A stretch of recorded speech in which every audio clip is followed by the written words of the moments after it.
Okay, this is my mystery radio. Was my mystery radio. Notice it's missing this label right here. What's really weird about this is when you look on the back, there's nothing. On the bottom, where you can read it, I guess. Here's what it says. I don't know if, let's see here. Seems to be washing out on me. Let's see, do I have a flashlight that won't do that? Okay, basically it says FM radio model 1420. Gives me the tube layout, gives me a production code, and a serial number. And it tells me that it was printed in the US. Tells me about the antenna. That's about it. Let me just look at the back of this and see what it says about where it was made. And it doesn't even tell me that. So this thing is kind of mum. Oh, yes. No. Alright. So it was kind of mum about what it was. So I'm a member of the Radio Museum, and I don't know how many hours I spent looking for one of these and trying to find out what it was. I don't know why none of the search engines, because I use several, I don't know why none of the search engines reference, because sometimes they will reference the Radio Museum, usually they will. None of them pointed me to the Radio Museum as being where I could find this, and I tried using the tube complement, tried using the model number, all that good stuff. But what I found out, finally, I was poking around in the Radio Museum site, because I found a circuit diagram for radio made with a Granco Products radio. Model, what model are you? I don't know. Oh yeah, model 701 FM radio. So I thought, well, at least I can get alignment information out of that. So I printed that out, and then I finally found this, the right circuit diagram. Now what is interesting is that this says on the back that it's a 1420 model. The circuit diagram and the picture of this radio say that it says that a Gen 1695A. So I don't know what is going on there, but when I look at the chassis, everything looks correct for this radio. So now I have gotten into this a little bit. When I first got the radio, dig this out here. This is the radio that made me think, maybe I should check these out a little bit before I turn them on. Somebody had turned this radio on before me, because I did not. And there's basically nothing left. This resistor, oh, there we go. Okay, this was a 22 ohm resistor, and as you can see, there's not much left of it. This Selenium Rectifier shorted out. You put it on a meter and it's got ohms, but it's no longer a rectifier. Fortunately, the internal resistance stayed high enough that this thing didn't go up in smoke. Because whoever plugged this in would have been very unhappy if they'd smelled the odor of a burning Selenium Rectifier. So that's what I encountered when I took this thing apart, and it's, like I said, it's made me think about, well, maybe I should check my radios out a little bit before. There we go. Alright, now, so what I've done at this point is I have, can I get in there a little closer, maybe? Alright. Hiding under here is a a diode, selenium diode, yeah, your standard diode. This had a 22 ohm resistor, which, as you saw, was no longer with us. But I know that these have a different internal forward resistance. In fact, it's a lot lower than selenium. So I added on here, and it's just sort of tacked on here because I wasn't sure if it was going to work. And it looks like it's pretty well spot on. This is a 100 ohm resistor, and it looks like the voltages are where I want them to be. So I might put some protective covering on here and solder it there better. Although it'd probably be fine the way it is, I don't know. But I'll put some shielding on here. But anyway, so what I've done so far is, you notice I pulled the electrolytic out and set that away a little bit. This is what was in there. This is 50 and an 80 from what I can tell, 150 volts. I checked it out on my C3 and it wasn't horribly leaky, but the values were wrong on this. They were off, and I forget if they were low or high. You also notice that it looks like it's been melting. And I don't know, because this was sitting right here. Let's see, where was it sitting? I think, actually, it was sitting right in there. Yeah.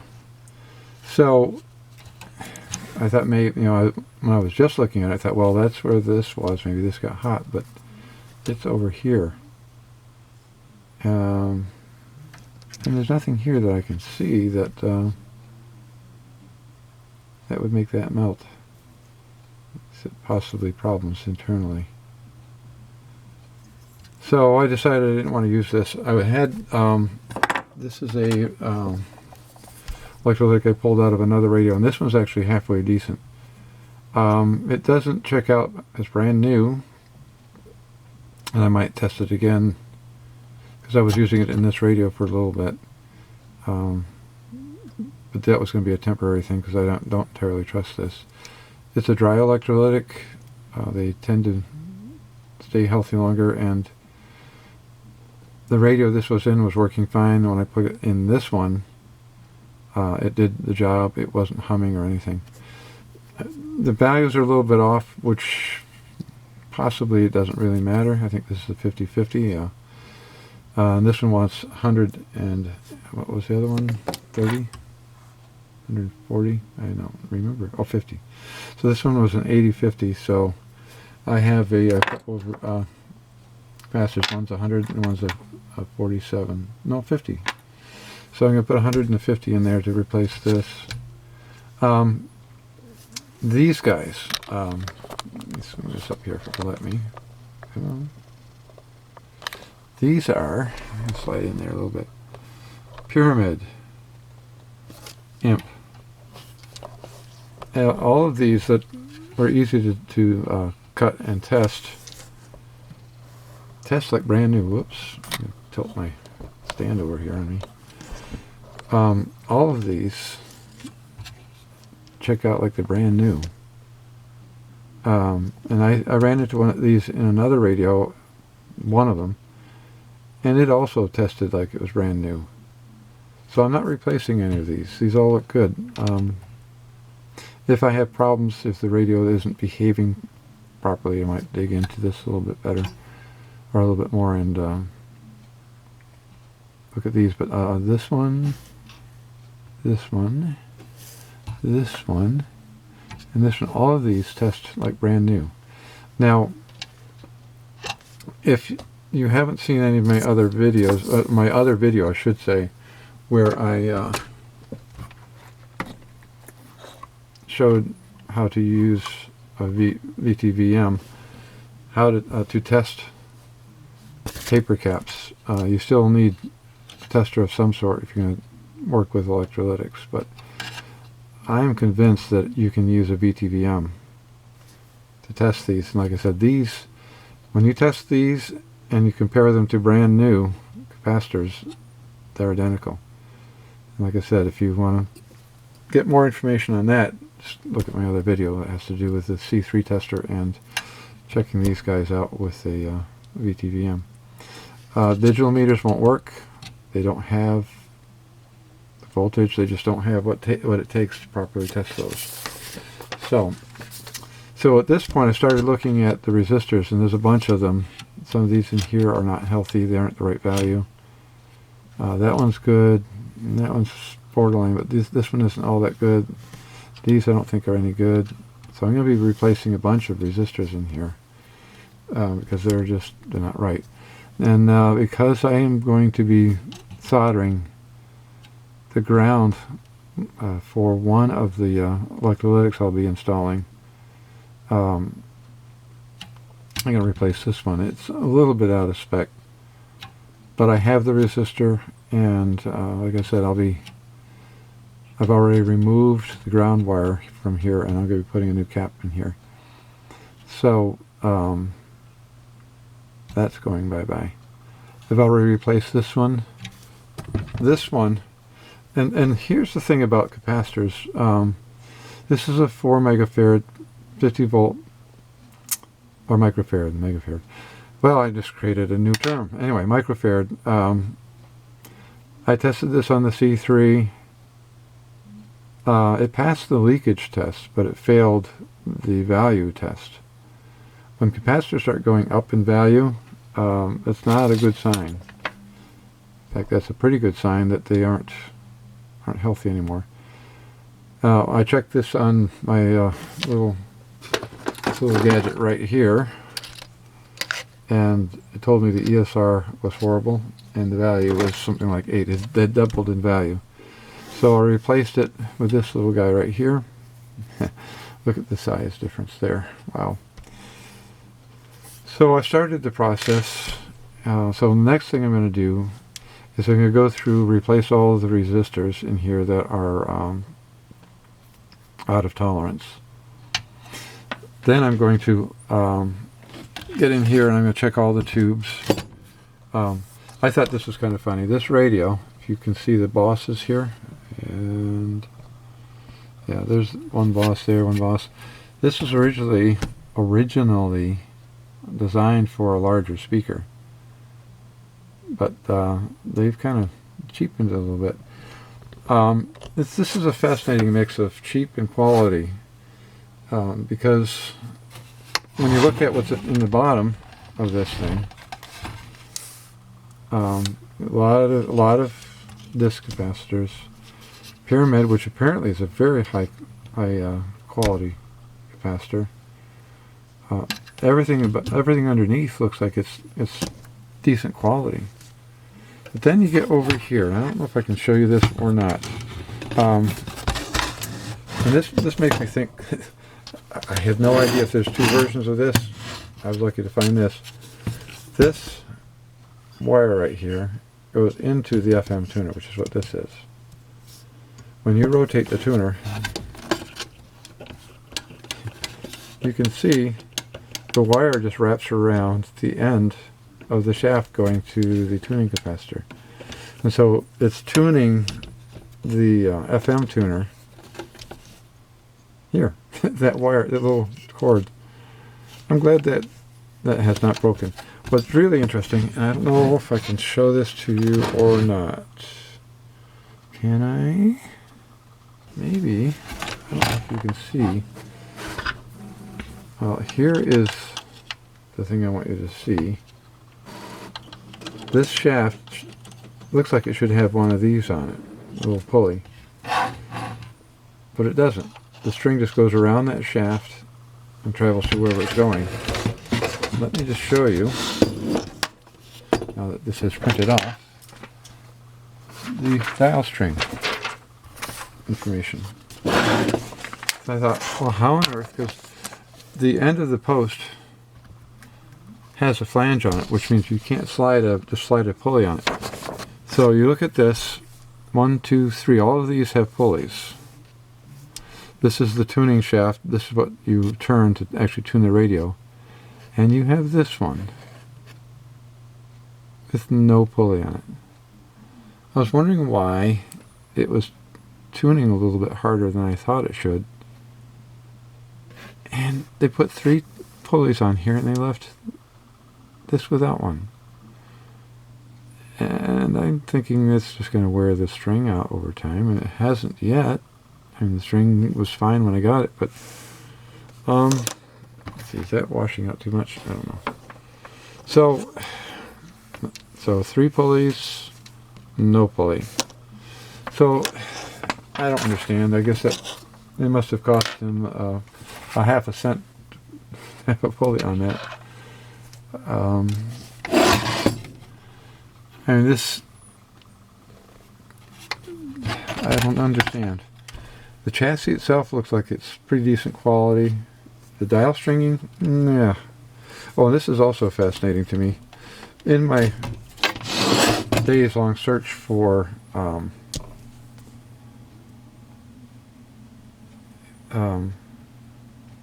information on this radio, I discovered that this radio might possibly have been made by the Esquire Radio company.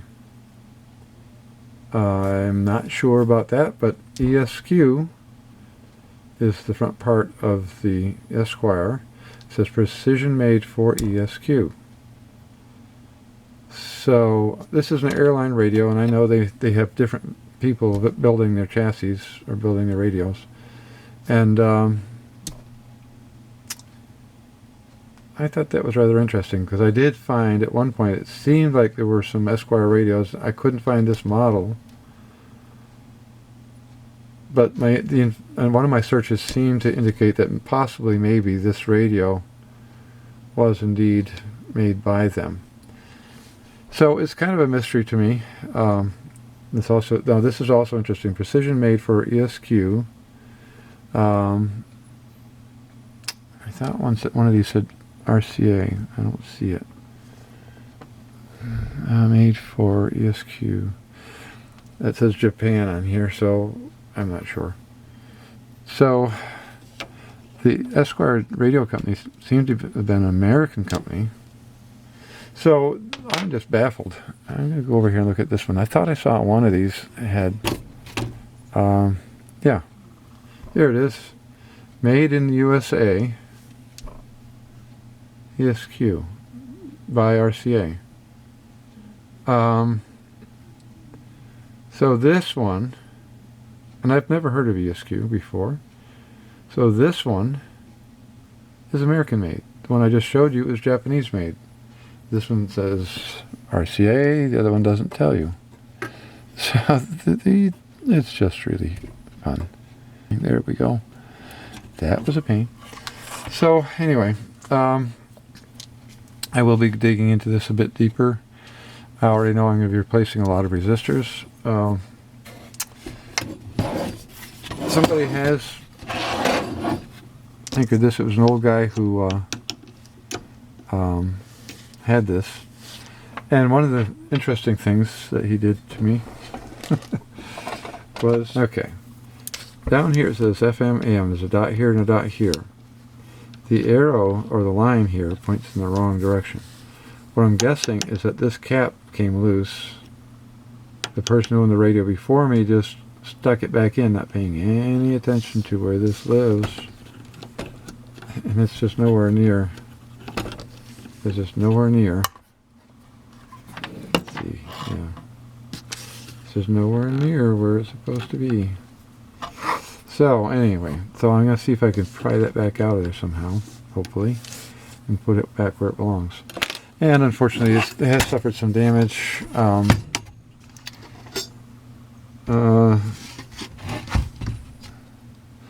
Where? Okay, down here. That's been damaged. The bottom of the case. Get that in there so you can see it. You can see it's been cracked. So I have to see what I can do with that. Somebody tried gluing it, but the glue they used didn't stick to anything. So it's going to be fun. And I really would like to find a label for this, or make one. I think it'd be nicer to know what it is.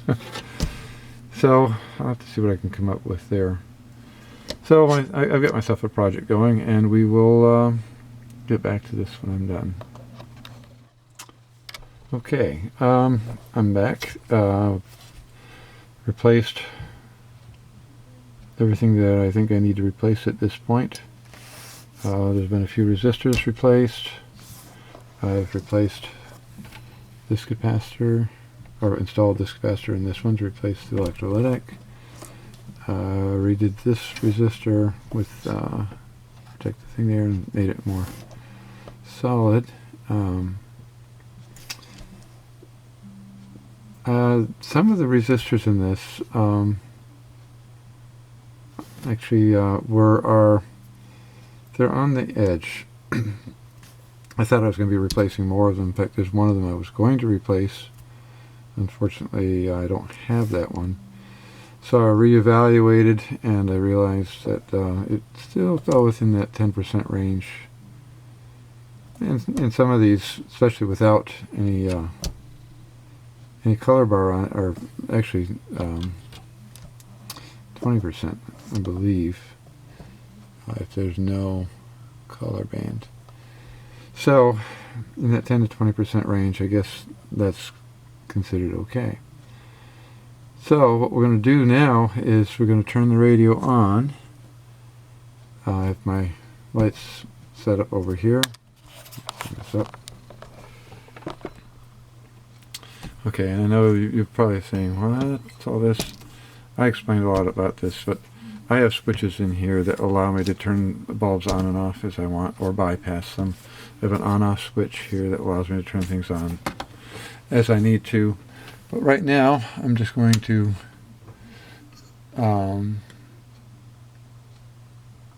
put this at like 90% of the, or around 90 volts.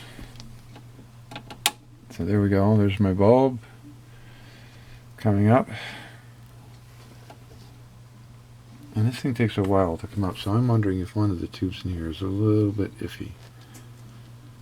So I may have to, well, I am going to test all the tubes. But we're going to see what we got here.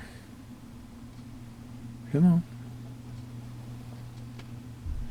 And that voltage is saying it's too low, so let's bump it up. Because it wants to be 80, 90 volts before it actually starts playing. There's 80 volts. We're going to have some values to follow.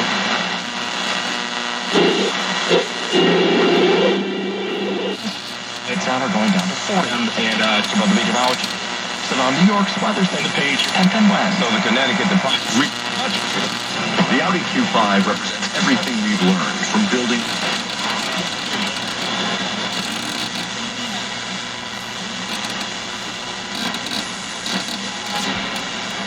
At this point, I haven't done anything to this radio other than replace parts.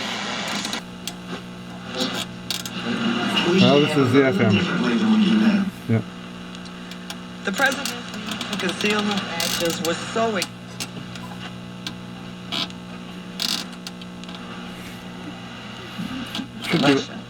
The president... There should be a little more happening on here, so I'm thinking this needs a little attention. Yeah, it's pretty quiet, and it shouldn't be. So, overall, though, this radio is doing pretty good. I was especially surprised by the how the AM came in, and how well that worked. And I'm operating down here in the basement, workbench is. And let's see, where's the case? Okay, so that is the FM. So right now we're using the internal FM antenna connection, and it is connected. So I don't happen to have a dipole I could try on this, see if that improves it. I do have other FM radios around. I'm going to compare, but I actually did the Pilot T601, I believe it's the model. And that little radio was amazing.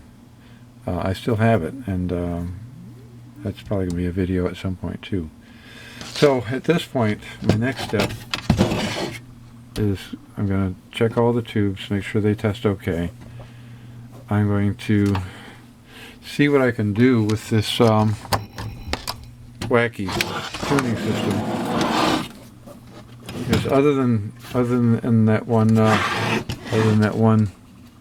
post where the string is just riding against that metal, everything else looks fine. Everything else is working fine. So I don't understand why they did that, because you can hear that. It's not exactly what you call quiet tuning. Why would you put pulleys on everything else and then not do that one? It seems like a strange thing to do. I'm sure it's cost cutting, but and I know this radio wasn't expensive. You can see that with what they did with the speaker. And it's not an expensive case. It's not a backlit dial case, or that backlit dial. So it's probably not an expensive radio, but when I look at the chassis, I'm kind of surprised. It looks like they did a decent job there. But they cut corners in other areas, and this is one of the areas. So I'll get back to you after I find out more. I know some people go through all the tube testing. I'm not going to do that. I'll let you know when I get done. And I'll probably, if the tubes all test okay, I'll probably go through an alignment, and we'll see where we go from there. Okay, I'm sticking this part in for a couple of reasons. One, I'm sure I'm probably not the only one who's done this. And you've got these resistors with more colors than I'm used to. I guess I could use that as an excuse. But there's no excuse for not reading your meter right. I've got two meters. I've got this one that you see right here, and I've also got a Beckman, which is not an auto-ranging meter. You actually have to tell this one. Well, come on. Recover. Alright. You have to tell this one what ohm range you're measuring on. And I've been using the Beckman a lot, and I've gotten quite used to setting the range for what I want, and probably if I'd been using that one, I might not have made this mistake.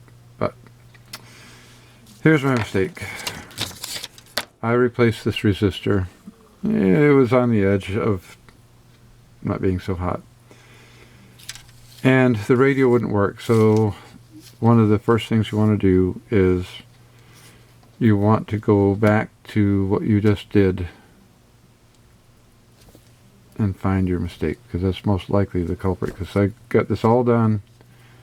I actually did two things. I replaced this resistor, and I put a resistor in series with this, and I'll show you on the circuit diagram here. If I, as soon as I unbury it. Okay. Alright, where are we at here? Okay. Alright. So, right here.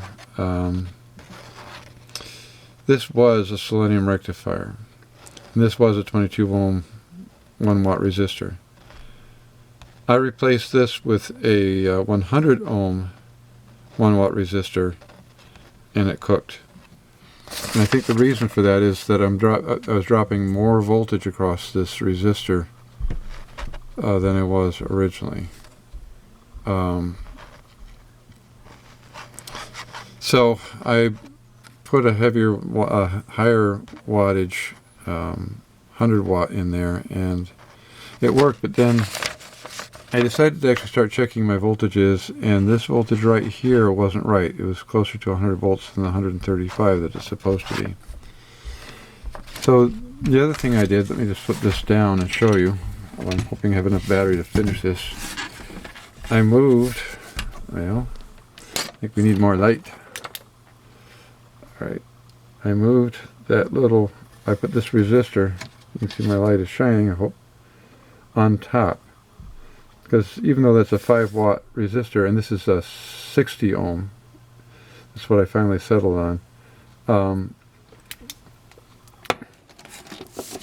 it's still dropping more voltage than the other resistor was, and apparently that's enough to make it get very warm. So that was the one thing I did. Oh, the other thing I ran into was I had this mounted. Am I showing you what I'm doing? My fingers are in the wrong spot. Maybe. Okay. Let's go back here.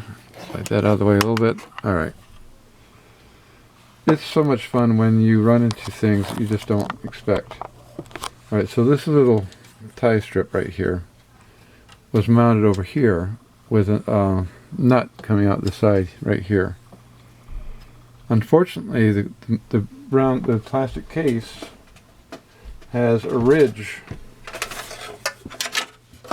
Let's see if I can get you in the shot. This ridge right here.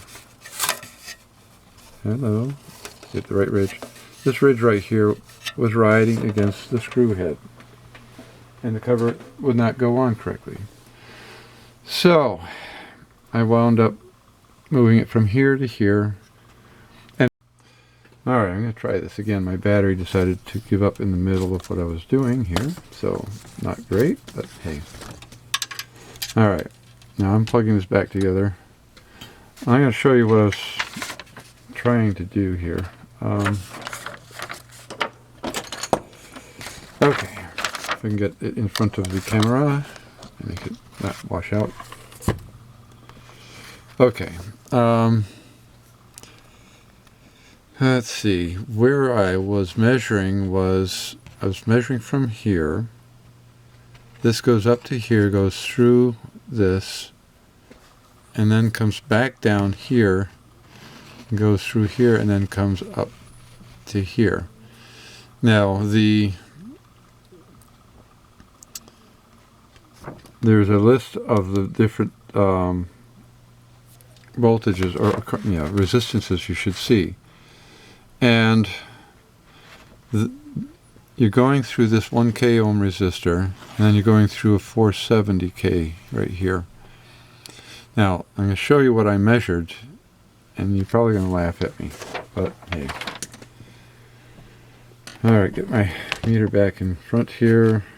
Are we going to be able to see it? I hope so. Stay. See if I can prop you up a bit better than where it is. Yeah, maybe we'll do that. Can you stay put? No. Alright. Okay, now you can see it better. I need to move this over just a little bit. Alright. Now, I'm supposed to measure from this point right here, and then ultimately come here, and you'll see what my meter is telling me is 1.4K ohms. And if I measure across the resistor, come on,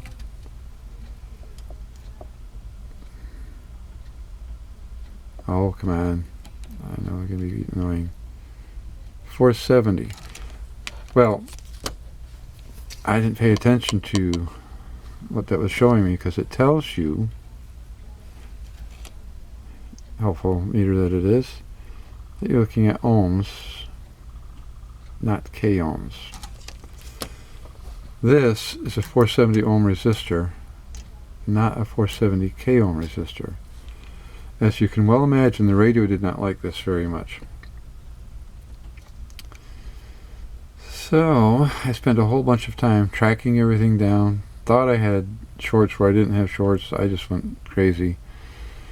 Suddenly, but I kept looking at this and saying, you know, something doesn't seem right about this. It just doesn't add up.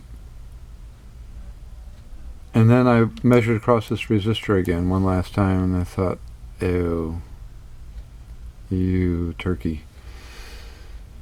So it was a silly mistake.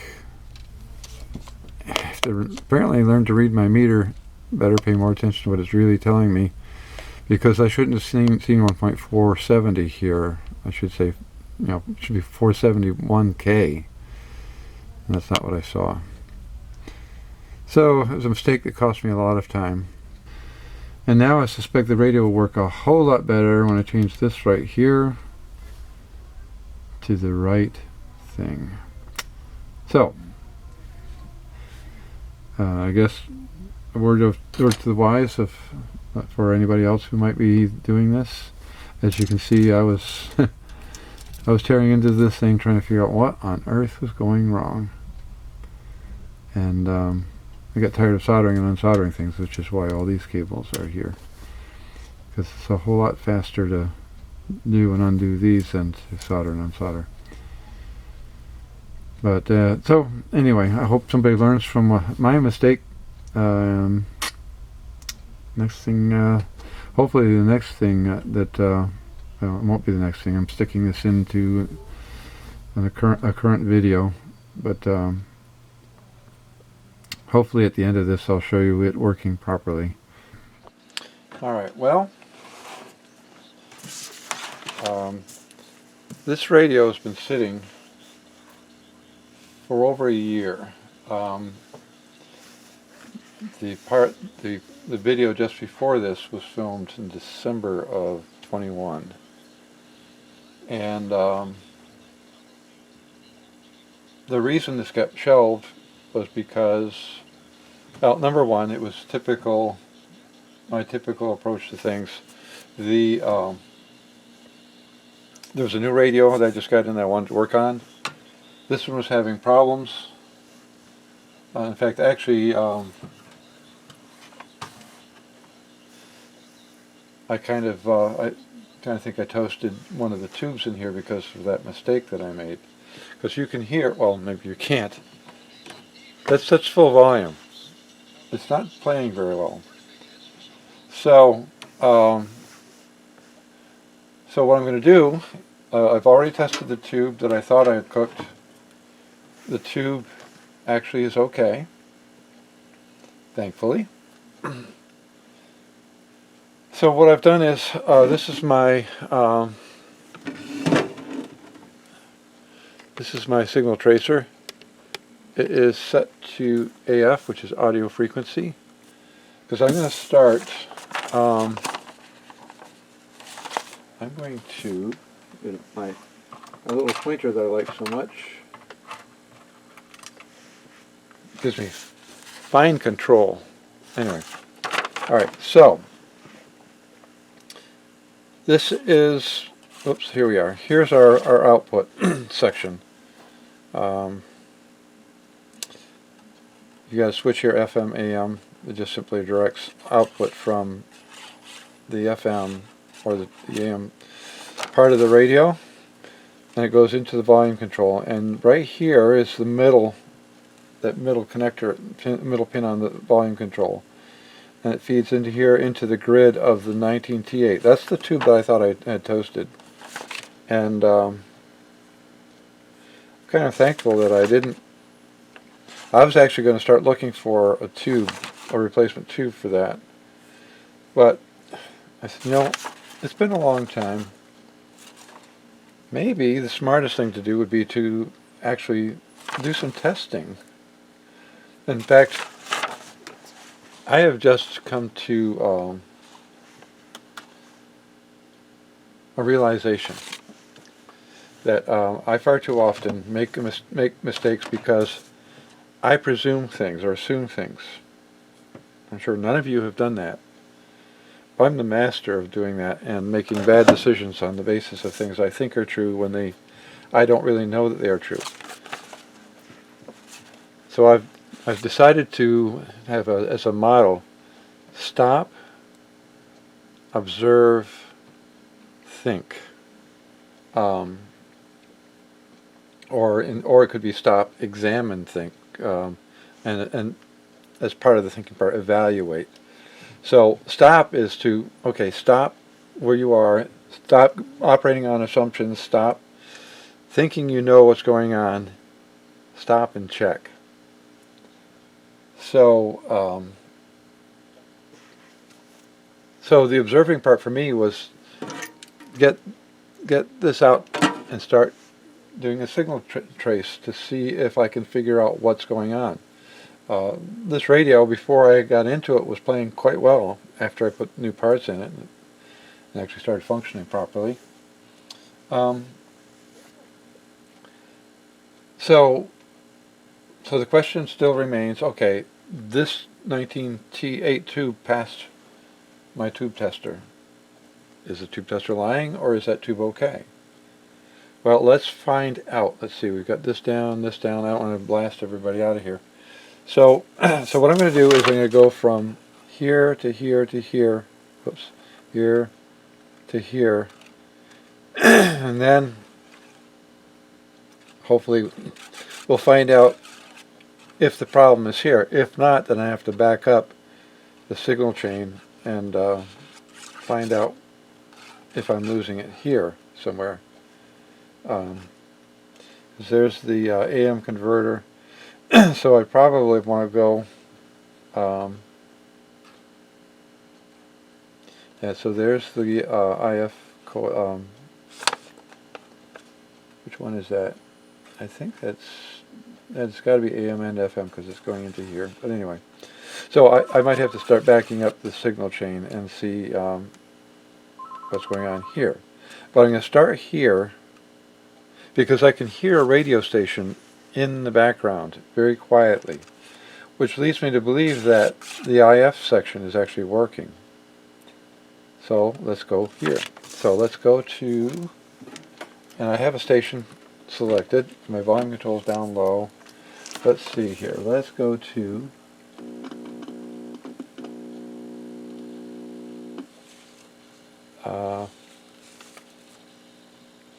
oh, you know what? You gotta ground it. It doesn't work very well if you don't. Alright, let's see what we got.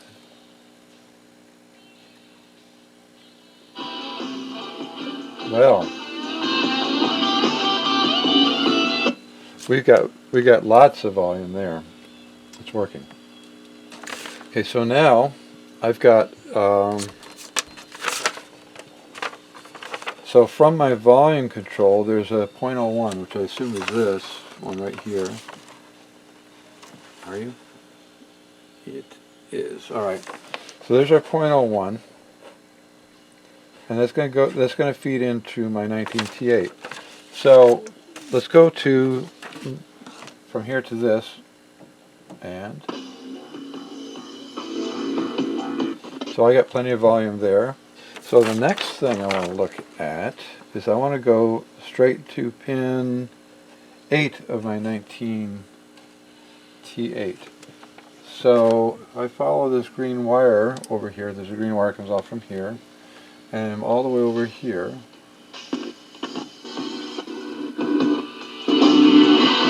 So that's good. Alright. I'm getting into places where I might have more volume. So I'm going to adjust my coarse attenuation on my signal tracer. Maybe I should go up there. Because this tube will be amplifying if this tube is working. So I got to go to pin 9 now, I think. Pin 9. That's the plate of this. So the plate is feeding to the 50C5. So pin 9. Yes.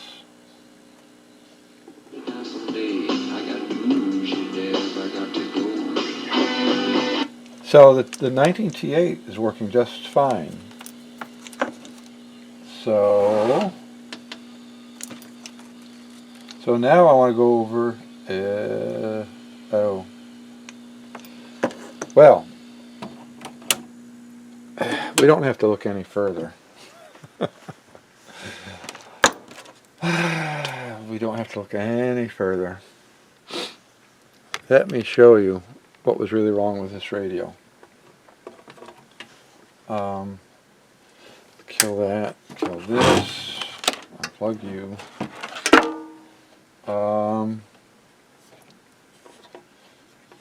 Can I? I'm going to swing it around like this.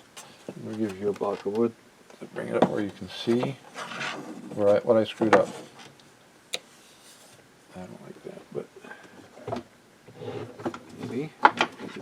instead. I'll do that. Yeah, alright. I like that better. I'm not pushing on my control. Alright, so we have Houston. We have a problem. Let's zoom in there.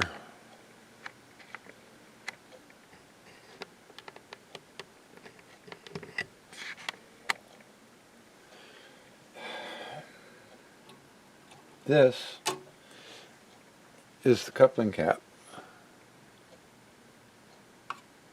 And do you see what I see?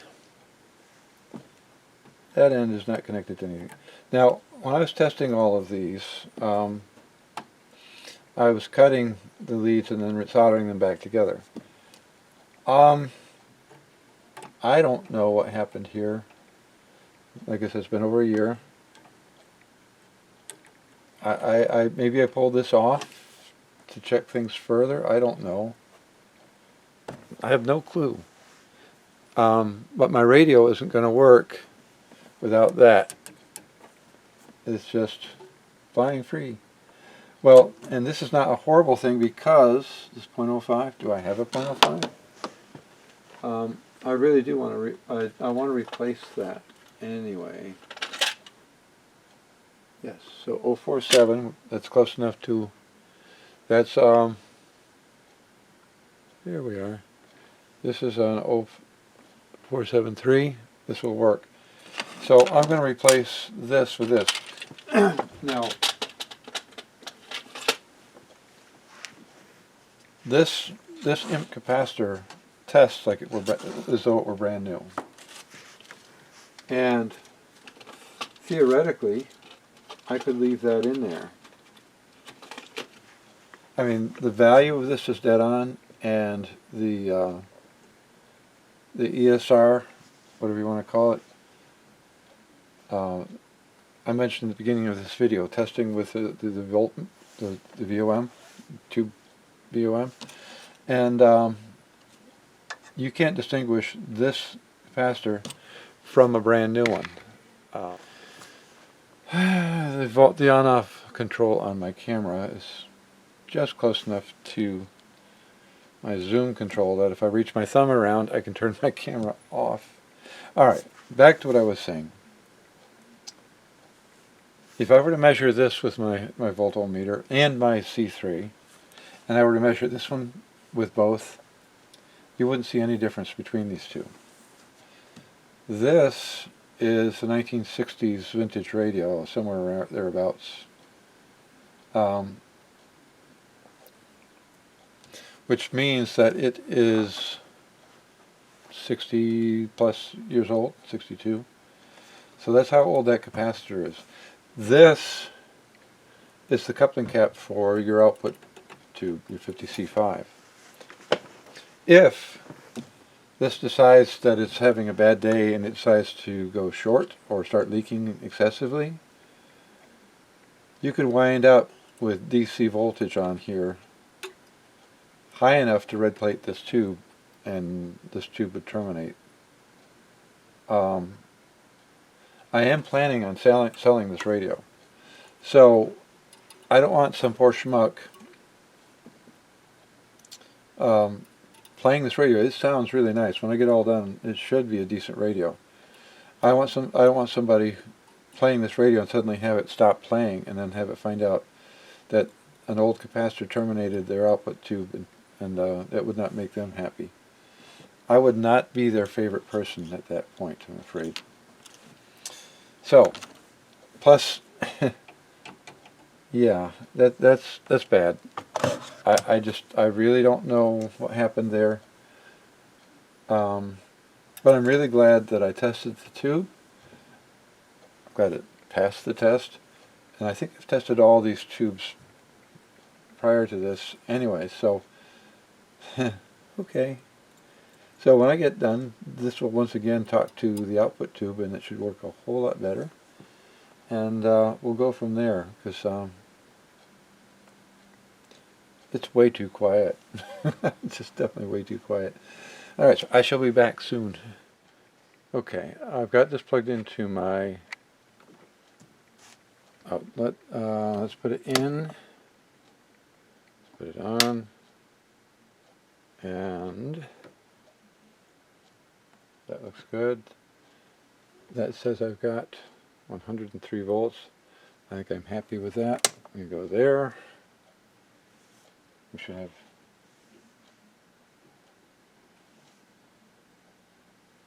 something. Oh, there we go. Oh, all right. So we're back here.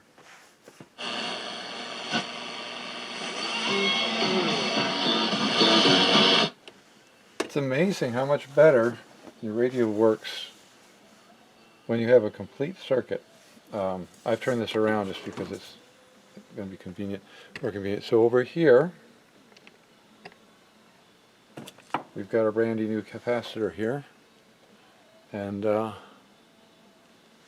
it's amazing how much better that works. All right, so I don't have a dead tube. I don't have a dead radio.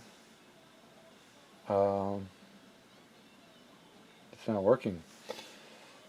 All because of one silly little mistake. Yeah. So anyway, I've mentioned it before, but my goal is has been for the last few months to clean up my backlog of projects that I've started and put on hold for one reason or another. Like I said, frequently I get a radio just so far, I get it to the point where it's working, or maybe I've run into a problem with it, and I wind up with a new radio, and I said, oh, I'm going to do that instead. And that's what I do. And then this other radio, which clearly wouldn't have taken that much more to fix had I spent the time troubleshooting it properly, would have been done and on its way to its new owner, theoretically. I'm going to try that anyway. So I'm just curious. Let's see if I can put this over without breaking anything, because I don't know. Okay. Okay, so that works. So you'll notice that, and I mentioned this previously, I think you can see that little arrow is pointing where it's supposed to. AM, FM. This little metal cover, I guess it's there. I had to pry that out of there and glue it back in with the proper orientation. The previous owner didn't pay attention when they glued that in there. Apparently, these come out, the adhesive they use on these gets old and brittle, and then these fall out. And if you're lucky, you can find them and put them back in. In the case of something like this, you want to make sure you put it back in correctly. So here we are on FM. Let's see. 30 seconds. Pretty quick. Being president of the club, I promised that we would.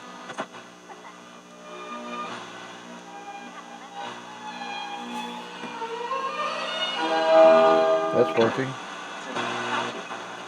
Are there within bicycle distance of their daily needs.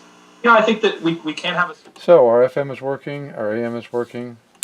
I think I do want to play around with the alignment on this. I'm not sure that it's working as well as it should be. That'll be the next thing I do.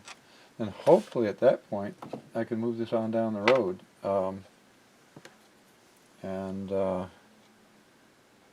I'll move on to my next project. This little radio surprises me. I mentioned that they had put a smaller speaker in here than the case was designed for. And I'm sure a bigger speaker would have sounded good, much better. But the speaker they used apparently was decent quality, and it sounds actually pretty decent. The sound of this little radio is pretty clean. It seems like it has a good full range. Like I said, it's not very expensive, and I wish I knew. I've toyed with the idea of creating my own label for this. I may still do that. Yeah, I may do that. So, but this is still a mystery radio. I don't. I think I mentioned at the beginning of this. I think it was made by Esquire. Esquire. It no longer exists, as far as I can tell. Unfortunately, a lot of companies that had it too. The one I found looked just like this with an Airline badge on it. But the circuit diagram information I got for this is actually identified as Granco, which I've never heard of either. So I don't know. But one thing is for sure, this is working really good. It sounds pretty decent. This is not expensive. Doesn't have any tone controls, as you can see. Excuse me. The dial is very basic, very simple, not lighted. And the other thing that I mentioned earlier, that the tuning was pretty nasty. This is in better shape than it was when it came out of the factory. No longer making racket. It tunes a whole lot better. Before, even now, you still have to sometimes play with it a little bit. There's a little bit of gild. There's a little bit of give to when you rotate the knob. It doesn't work as well as I would like it to even yet, but this is a huge, huge improvement. Before it was creaking and groaning, and it was really difficult to get it to, you try to tune it in, and it would jump. As you put tension on it, it would creak and it would pop, and it would go beyond, and you have to back it up and try to find it. So it's still doing that a little tiny bit, where you aren't quite, when you move the knob back and forth, you can see the knob moving, but the needle, oh, darn, rats. Alright. You can see the knob moving, but the needle moves a whole lot less than the knob does, but this is significantly better. So, like I said, my next job is I want to check it out. I want to see if it's properly aligned or not. I have a feeling that it's not. I'm hoping, though, to make this work a whole lot better than it does, because I think it can work better than it is. We shall see. But in any case, I'll be back when I'm done. Okay, well, one of the things I forgot about is that you have to take the front panel off the radio. And I'm sitting way too close, you can't even really see. But so while I had it off, and oh, by the way, I think the alignment is much better. I did a little pan across the scale, but I can't tell where I am because there's all kind of dust and dirt on here. Because I can't, I don't know, I don't have the scale on here. But I want to show you what maybe give you a better shot of what I did. And maybe somebody gets one of these and they feel like they want to improve it. This is the pin that sticks out that basically just has this cord running across the top of it with no hinge action. And I really wanted to see if I could come up with something like that. But notice something. This pin and this pin are so close together that there's absolutely no way for that, or for something like that, to be on this. So as I mentioned before, I took a piece of flat metal. Again, I don't know what I found. It may have been 20 gauge. I don't really remember. But I shaped it, left it open up enough so I could slide it over the pin. The pin looked just like that. And once I got it into place, I started working it with a pair of pliers to straighten it out and make it the right shape. And if you're able to see, which I highly doubt you are, but maybe you can, you're probably going to see that it's not entirely flat. But it's close enough. And the other thing I ran into was this ran out too far, and there's a little, I think this is a paper clip. There's a piece of wire right here that I put in there to keep this from traveling out. So I think it was traveling out enough on the end of this pin to start binding. So I had to get really creative to make that work better. And I probably invested way too much time on this, but I really didn't want to send this radio out, even though it came from the factory like that. I just really didn't want to send it out like that because it was a royal pain to tune. It was squawk. It was just not good. So yeah, I spent a fair amount of time on that, but in the end, I'm happy with the end result. It tunes way better. It's much quieter. And the other thing is, you've got this brass. Whoops. You've got this brass rod sticking out here. That's your tuning rod or whatever.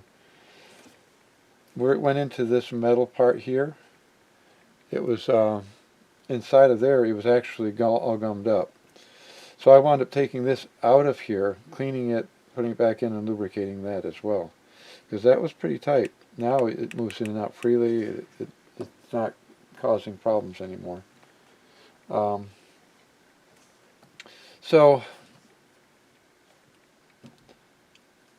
I guess I'm being a bit anal, but I just really didn't like how this thing was tuning. Like I said, I want to send this on to somebody else, and I want them to be happy with it. And I guarantee, I don't know what the manufacturer was thinking when they designed it the way they did. They sure didn't give much room for the tuning mechanism. And I'm sure what happened was, somebody said, well, we want it to look like this. And we want to use this chassis, make it work. So they did. Not well, but they made it work. So anyway, so I think I'm debating about playing with the FM. I can do that. I have instructions for it. But I think I'm safe to put this back together because I'm done with the AM part. I'm pretty sure. And I think from here on in, let me just take a look at my information here. I think everything from here on out is going to be top and bottom and nothing out front. Of course, this is just the yeah, this is only the AM tuner. The FM tuner's inside of here. As I mentioned earlier in the video, it's just they just used the end of this shaft as the tuning brain. This cord just gets wrapped around this shaft, and that's what tunes your FM portion. And I'm kind of amazed that I think I am going to look at the FM alignment. The AM alignment did get a lot better, I think. Certainly the signal levels got much higher, both using these and all of these cans. So it was off. Pretty much every adjustment that I touched, it was off a bit. So I'll be back one way or another. Okay, so radio's back together. I'm coming at it from this angle because right now it's on AM, and with AM the antenna is definitely very directional. I want to show you, this radio is probably, of my tube radios, the one that has the best reception. I'm kind of shocked. Right now, this is the AM part of the scale. We're at 590. Of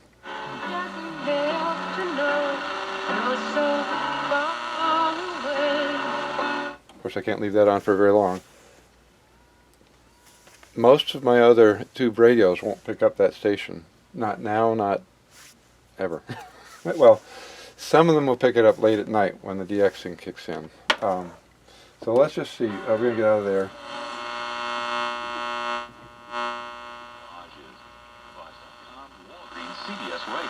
This is 810.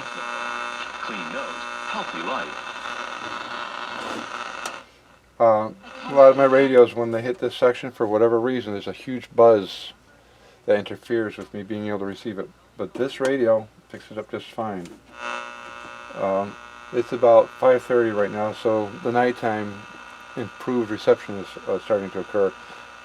This actually receives pretty much as you see it right now during the daytime, which is pretty amazing.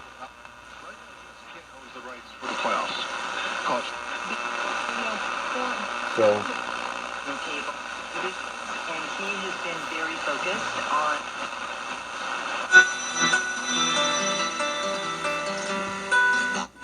now this is our local AM station, and it sounds really good. On a lot of my other radios, which don't have, how do I put it? This radio was designed for FM, and so one of the hallmarks of FM is clarity and crispness.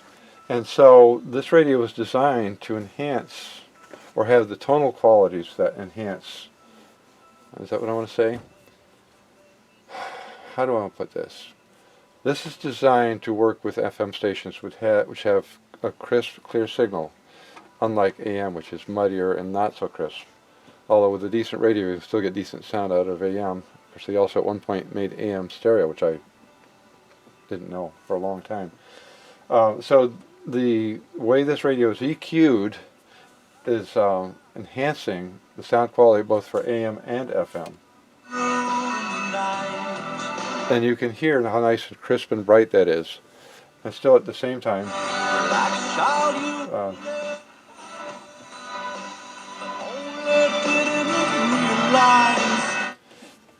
some songs you can hear the bottom end better. So anyway, but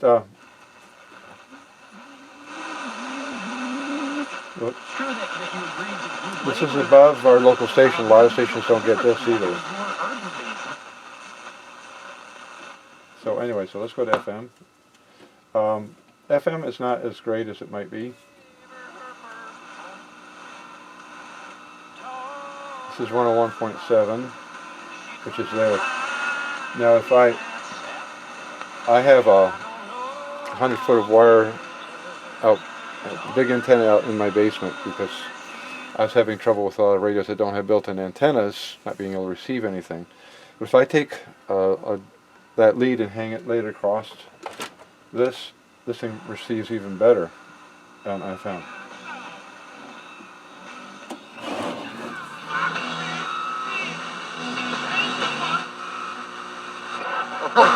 He had doles cutting right.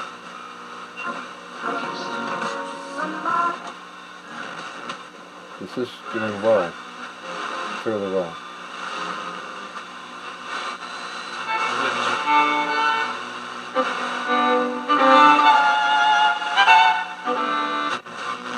An enjoyable life today. So, anyway. And we will see what happens in these next days as Russian. So anyway, the reception down here is not great. And also where we live, we're just a long ways away from radio stations here. But with a better antenna, this radio would do very well. I'm pretty pleased. Now, I did make a mistake with this. Let me turn it off so I don't reach where I shouldn't get zapped. Back here are two adjustments for the FM, and yes, all right. So one of the problems that I was fairly certain I was having was that this needle wasn't lining up properly with scale. So you can try to tweak it here. That's a bad idea. What you need to do is follow the alignment instructions. And then, if you're still out of alignment, and there's definitely reason for this to be out of alignment because of what I did tinkering with the tuning on this. That extra little roller I put on there pulled on the main string that is connected to the needle. So, on the side of this, you have two screws. And if you really needed to realign that needle in the right place on FM, you would use this, not that. Because if you tweak this, trying to align this radio on the scale, you wind up losing a lot of reception and a lot of volume. I found that out the hard way. So don't do that. Think about what you're doing. I didn't really think that through. I had put a mark on here. I was going to move it, but then, oh, here's something. This is why I keep old junk around. Let me back this out, because I know I'm going to wind up not showing you. This is designed for a car where you plug this into your cigarette lighter, you connect whatever it is you want to play through your radio, and then you tune this. This has a lot of range. This has a lot of range for tuning. So you tune this to a clear station where other radio stations won't be interfering, and then you'll be able to listen to what you've got connected here. I brought this into the house because I actually, I could have, you know, with each radio station, as I was trying to listen to or figure out where they were, I could sit there and wait till they identified themselves. That takes a lot of time. I could take this, and yeah, I could use a frequency generator, but I found this to work better. So I took this, hooked the signal source into here, set this to the frequency I wanted, immediately found out exactly where it was, and found out that this was off a little bit. I was able to bring it back to where it was supposed to be. It improved the reception. The radio's working better. Just using whatever you got, and that happened to be something that I don't use out in the car anymore, so why not put it in here was very helpful. So anyway, I'm going to put this back together. I'm going to call it done. I'm not going to show you it all together because frankly, I think that'd be kind of boring. So all I'm really going to do is put that brown case on the back of it. And well, let me just actually show you something. I know people are probably always looking for ways to repair things. And all right, you go back there. This, when I got it, was not entirely healthy. It was cracked right there. I could sand that and try to smooth it down. I didn't, in part because I wanted it to be stronger. I did do some smoothing here. I'm not sure if I'm happy with that. It seems to be very strong. So this is epoxy, Loctite plastic epoxy. Again, nobody sponsors me. I'm just mentioning what I use. And this piece had fallen out. It's in there. I repaired this part. On the bottom of the radio, I repaired this all the way back into here. I guess you can't really see that. I repaired it all the way back into there. It was split all the way back. This case is no longer moving around like it was. On the bottom of this, piece was actually broken out of it. I glued that back in. So I did a number of plastic repairs with that Loctite epoxy, and I must confess I'm pretty happy with that. So anyway, I'm going to leave that there. Everybody has their own favorite adhesive. So I'll leave it to you to decide what you want to use, but that seems to have worked for me. I'm pretty pleased with it. It seems to be very strong. I'm surprised at how good it works. Now, I think somewhere in the beginning of this video, I mentioned that I made a mistake with a resistor, and I'm going to get this over so that it's maybe more in view. Whoops, right there. All right. Put that up maybe. I got to make a different stand for this. This little stand, if I wanted it to be seen in the camera, I have to block it up from behind, and it's a pain in the neck. All right. Somewhere toward the middle of this video, I mentioned that I made a mistake reading a resistor, and I put the wrong resistor in, and I thought I had toasted a tube. Thankfully, that did not happen. But I did it again. Again, a year ago. I found it when I started working on the radio again. I found the mistake I made. Now, let me just show you what I'm talking about. All right. Right there. Those two resistors are not normally a part of the radio. Those, you put those in your radio. Whoops. You temporarily put these two resistors, it's a pair of 100K ohm resistors, in your radio when you're doing the alignment. Now, let me show you something. I caught it, and I feel a little bit ashamed that I caught it the way I did. I am very used to using this, and I haven't been, trust me, I will be in the future. I haven't been paying enough attention with this, and I've made mistakes. This is auto-ranging, this is not. So with this one, it forces me to choose the range that I'm measuring in if I'm wanting to check something. So let me show you how this meter enabled me to spot my mistake. So these are 100K ohms, all right? So look at the meter, 99.7, all right? Watch what happens when I measure this one. 1. That instantly tells you you have the wrong resistor. Now, it should be obvious, and again I feel kind of silly admitting this.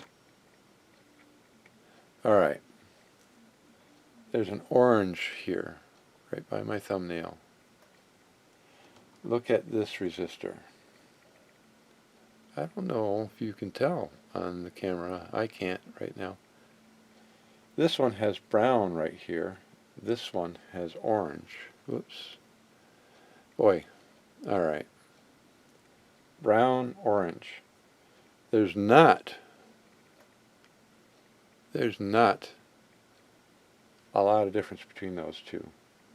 And if you aren't paying attention, it's really easy to make a mistake. Now, I want to show you, and this is going to make me look goofy, I'm sure, but I'm going to show you anyway because maybe there's somebody out there as goofy as I am who will make the same mistake. Alright, so here's my auto-ranging meter. Now I'm measuring, let's say I measure this 1K resistor first. And we're going to zoom that in a little bit, I think. Alright, so I'm measuring the 1K resistor first. Oh, sure.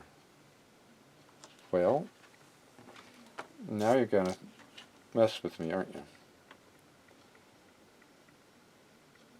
Alright. 0.999, well, the other one was saying 0.999, which is what I was hoping it would do, again. And of course it's not.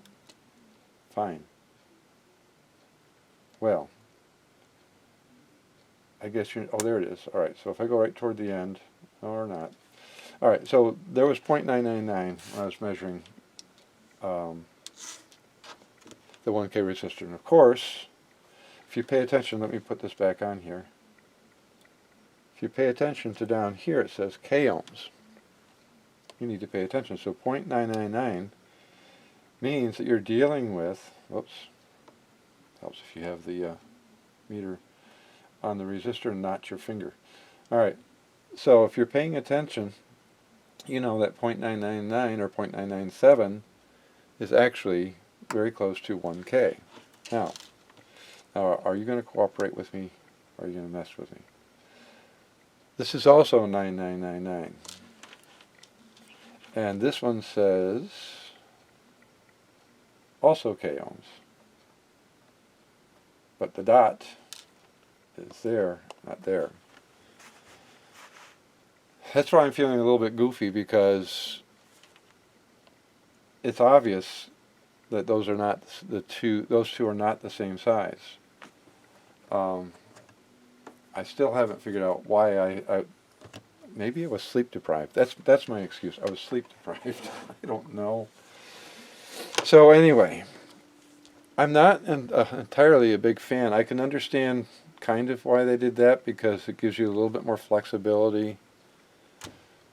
But I'm not sure why all of a sudden we felt we needed more flexibility in numbering our resistors. And I haven't paid attention to instances where this helped, but it might. I mean, you've got an extra color to play with, so that could give you some additional flexibility in terms of how you're identifying the size of the resistor.